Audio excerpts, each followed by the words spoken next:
আসসালামু আলাইকুম ভিউয়ার্স, আশা করি সকলেই ভালো আছেন। আলহামদুলিল্লাহ আমিও ভালো আছি আপনাদের দোয়ায়। তো আপনাদের মাঝে একটি চলমান প্রসঙ্গ নিয়ে কথা বলতে চাই। তা আপনারা সবাই জানেন ক্রিম আপা নামে, ক্রিম আপা, তার নাম যদিও শিলা আক্তার সম্ভবত। সেই ক্রিম আপাকে নিয়ে আসলে আমার একটা মন্তব্য আছে যে তাকে নিয়ে দেখেন, সে কিন্তু একজন সরল সহজ মানুষ, শিক্ষাগত যোগ্যতাও তার নেই। হ্যাঁ, এটার জন্য আসলে তিনি দায়ী না। এটার জন্য আসলে সেই সমাজের তার ভিডিওর মাধ্যমে কিছু মানে বলা যায় যে আমি যদি আমার চলমান ভাষায় বলতে চাই তাহলে পাগলামি ছাগলামি টাইপের কিছু ভিডিও করে থাকে। তো আসলে ভিডিওগুলোর মাধ্যমে সমাজের কোনো একটা দিক থেকে ইফেক্ট পড়ে, সেটা আমি স্বীকার করি। কিন্তু এতটা ইফেক্ট পড়ে না যেটার জন্য তাকে জেল পর্যন্ত যেতে হবে। সে তো অশ্লীলতা ছড়ায় না, সে তো উগ্রতা ছড়ায় না। তাছাড়া যে মায়ের থেকে মাসির দরদ বেশি, এরকম একটা অবস্থা দেখা যাইতেছে। তো এই ক্রিম আপাকে আজকে যিনি মামলা করেছেন, আমার মনে হয় বাংলাদেশের পথে আনাচে কানাচে হাজারো পথশিশু শহরে ঘুরলে দেখা যায় পথশিশু মাদকাসক্ত। তাদেরকে আপনি পারলে পুনর্বাসন করেন, তাদেরকে পারলে আপনি একটা এক দায়িত্ব নেন, এক দুজনের দায়িত্ব নেন।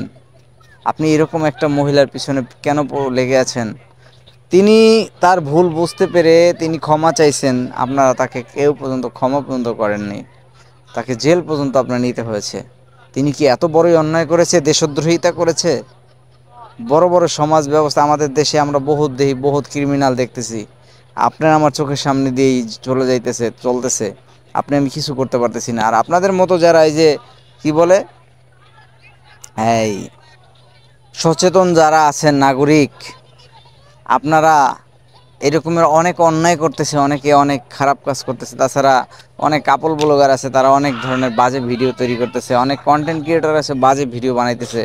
তাদের পিছনে লাগেন। এই মহিলায় সে দুইটা টাকা কামানোর জন্য, বা তিনি কিন্তু একসময় তিনি ভিডিওতেই বলছেন আমি না খাইয়াছিলাম, আমার দেখার মতো কেউ নেই, তাছাড়া এই পৃথিবীতে তার কেউ নেই, তার একমাত্র স্বামী আর দুইটা সন্তান ব্যতীত আর কেউ নাই।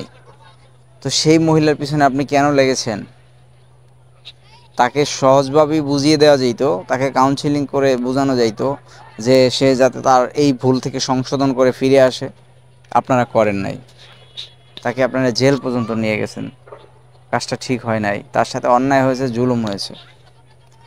তা আমার মনে হয় আপনি যেহেতু সমাজ সচেতনতার সাথে যদি এতই আপনার থাকার ইচ্ছা, বা আপনি এতই সমাজ সচেতনতা ব্যক্তি হয়ে থাকেন, তাহলে আপনাকে সমাজের বড় বড় অনেক অসঙ্গতি আছে, সেগুলো দূর করার চেষ্টা করেন। এরকম একজন অসহায় সরল সহজ অবলা নারীকে তার পিছনে লাগাটা আপনার ঠিক হয় নাই। তো যাই হোক, ভালো থাকবেন, সুস্থ থাকবেন। আজকের মতো বিদায় নিচ্ছি। আমি আলামিন খান। আসসালামু আলাইকুম।